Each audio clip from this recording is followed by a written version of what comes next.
Welcome back, America. I'm Hugh Hewitt. Senator Eric Schmitt of Missouri joins me. Senator, have the Royals done anything at the trade deadline? The Guardian shipped Shane Bieber off to Toronto.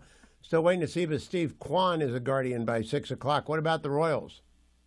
I don't know. The Royals are making some moves. I think they feel like they can make a run. The Cardinals, on the other hand, are kind of in seller mode. So we'll see what happens here in the final stretch. I kind of think that's what the Guardians might think they're heading to with a gambling scandal. Senator, I know you've got 140 nominees stacked up. I think the most important one is Mike Waltz. The Senate GOP gets 4, 6, 8 done a day. Can we put Waltz at the top of that list and get a friend of Israel to the UN? Because, boy, do they need one. Yeah, I know that Leader Thune is working closely with the White House to figure out which ones are the priorities and get in the queue. We've got a big backlog, and Hugh, it's unprecedented. Think about this. The executive calendar, there's 3 calendars in the Senate. There's the legislative calendar, executive calendar, and the impeachment calendar, right? And you're in one of those 3 modes. The filibuster was never a thing in the executive calendar. It has been on the legislative calendar since the beginning of the Republic, but not in the executive calendar. Clarence Thomas got 52 votes. Controversial Supreme Court nominee, one of the greatest of all time, but 52 votes. There wasn't a filibuster on the executive calendar. This is a Chuck Schumer creation, and they are in sort of unprecedented levels of obstruction right now. So I told somebody the other day they're in the find out mode of how we're going to respond to this, but we're going to get President Trump's team in place, and we'll work with them on who the priority folks are. No, I am a huge supporter of Israel, and that's why the UN concerns me. They're getting hammered by the UN. The UN is complicit with Hamas in the failure to deliver aid. And we need someone to stand up and say that, Senator. So I know the White House has priorities. I'm pretty sure Mike Waltz is one of them, but I just go down and ask the leader to please put him on the top. Let's turn to the trade deal. I was always a skeptic of tariffs, Senator, but $27 billion in June, probably more in July. Secretary Besson says $300 billion this year. Were the Reaganauts wrong when we said free trade all the time, everywhere?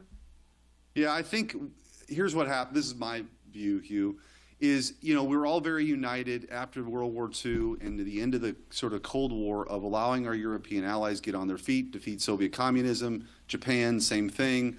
But we never really adjusted, and there were a couple things. We didn't make NATO pay their fair share. They're starting to pay their fair share now, and this burden shifting that needs to happen and step up for their own defense.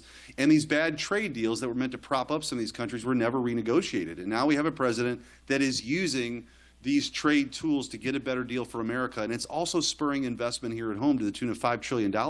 And so I think it's just time we stop getting ripped off around the world, and President Trump is standing up and saying, we're going to negotiate these things, we're going to bring those trade barriers down, those tariffs down, and it's good for the country.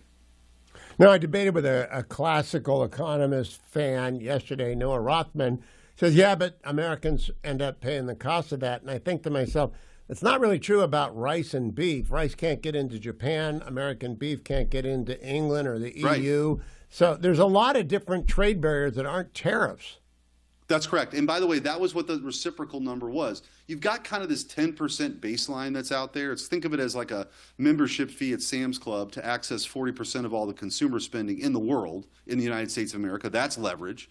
And then you have this reciprocal number that was meant to calculate kind of not just tariffs, but also those other trade barriers that exist, like, oh, you haven't washed your chickens properly, send them back. All these things that are used to manipulate access to markets. President Trump is saying, you know what, we see all that now, and we're not going to allow you to do it, and you're going to bring these numbers down. You didn't have a problem with tariffs for 60 years, Europe. Now all of a sudden you have a problem with tariffs. I think the net of all this is more access to markets, more investment at home, and more jobs here at home, too, as manufacturing comes back. There are twice as many jobs in government. People have twice as many jobs in government than in manufacturing. That's got to change.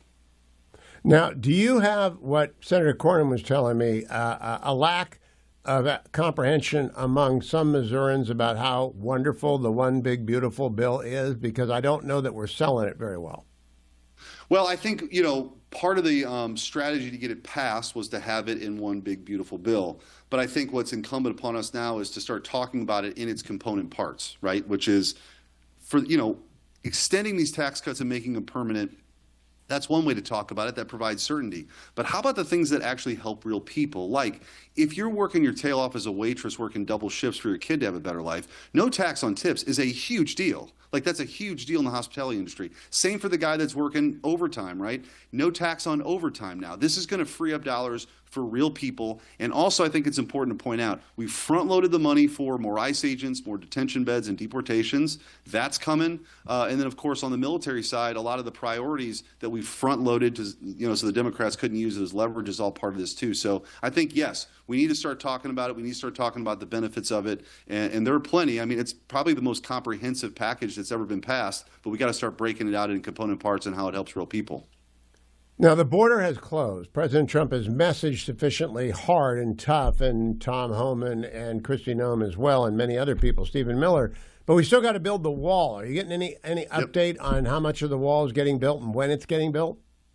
Yeah, so of that, about $150 billion that we front-loaded for deportations, now that we've kind of effectively sealed the border, you've got money for ICE agents, deportations, and about $40 billion for the wall. And just go back in time now, okay? Because some of the wall construction is flat, some of it's on mountains, some of it will be more surveillance, but this will be something that nobody can ever use as a bargaining chip ever again. If you remember the last shutdown that happened in President Trump's first term, all of that was over the Democrats not wanting to fund a portion of the border wall. We now have money to complete the border wall that will be there for our kids, our grandkids, so that this kind of porous open border that's existed for a long time that was exacerbated by the lefties in the Biden White House, that can't happen again. You can't just throw open the doors open because we're actually going to have a door. So this stuff is going to get constructed, and I think it'll be a real legacy for President Trump.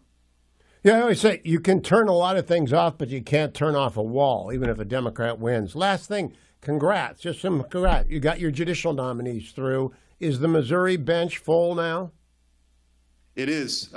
We had 4 slots of the Eastern District, so 7 of the 8 are Trump appointees, all 8 are Republican appointees. We've got a very conservative 8th Circuit. So I think, Hugh, you're a student of this. There's going to be a lot of high-profile, important litigation being filed in St. Louis that'll make its way to the 8th Circuit and maybe to the Supreme Court. But we've got 4, and they all, by the way, at one point or another worked for me in the Attorney General's office, so it's a personal point of pride for me. Yeah. The mighty 5th, the mighty 8th, and the mighty 6th. Those are my favorites. Now, please go see the leader and get Mike Waltz put on the top of the list. Eric Schmitt, always good to see you, Senator. Thank you for joining me. Hugh. I'll be right back, America. Stand by.